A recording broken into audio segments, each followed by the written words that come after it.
Hey, welcome back to Psycho Strayhorn 420. Just a little update on the Jimmy's Trans Am. The 403, uh, we actually had to pull it all the way out. Started out, came in because it overheated.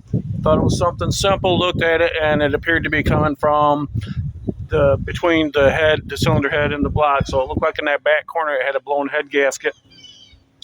So I took the intake off and started looking at it and figured that the best way to work on it is to go ahead and pull it out.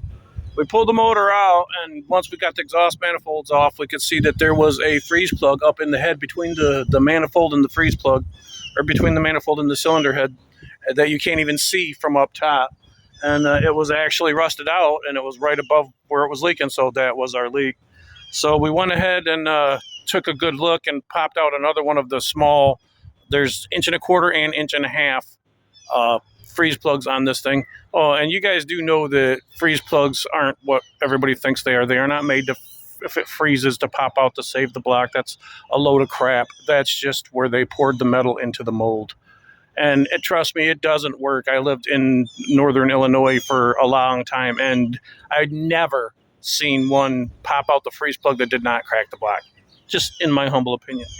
But anyway, so I popped out the first one, and you could see obvious, really bad rust and holes in it. And in Florida, everybody has the bad habit of not using antifreeze in their cars because they say, well, it doesn't freeze in Florida. But antifreeze doesn't just keep it from freezing. It also lubricates the water pump, and it keeps rust from happening inside the coolant system.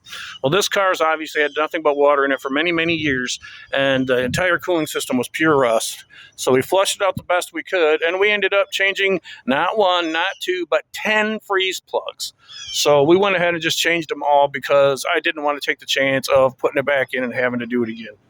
So with 10 new freeze plugs and a marketplace rebuild, and some new gaskets and new plugs, new wires, new cap, new rotor, new fuel pump, new fuel filter, new fuel lines. We cleaned everything thoroughly and painted everything nicely, and we even did the fender wells, and we did the radiator support.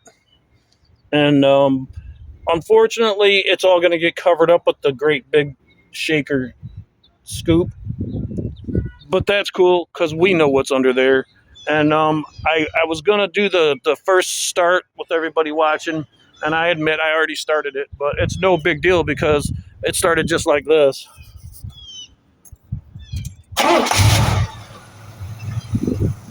Basically, that's how it started after I got it all right. Of course, I did have to mess with the firing order just a little bit because although it is 1843625, just like a Chevy, the distributor goes in the opposite direction. It goes counterclockwise. So that kind of threw me for a tiny loop, but it only took me one YouTube video to figure it out. Props to the 403 Olds dude. Next time I'll write his name down. And that's pretty much it for right now. That's where we're at. And now we're going to go get Old Glory out and get ready for a burnout contest at the Freedom Factory. Yeehaw! Love the adrenaline in my veins. Thank you for watching.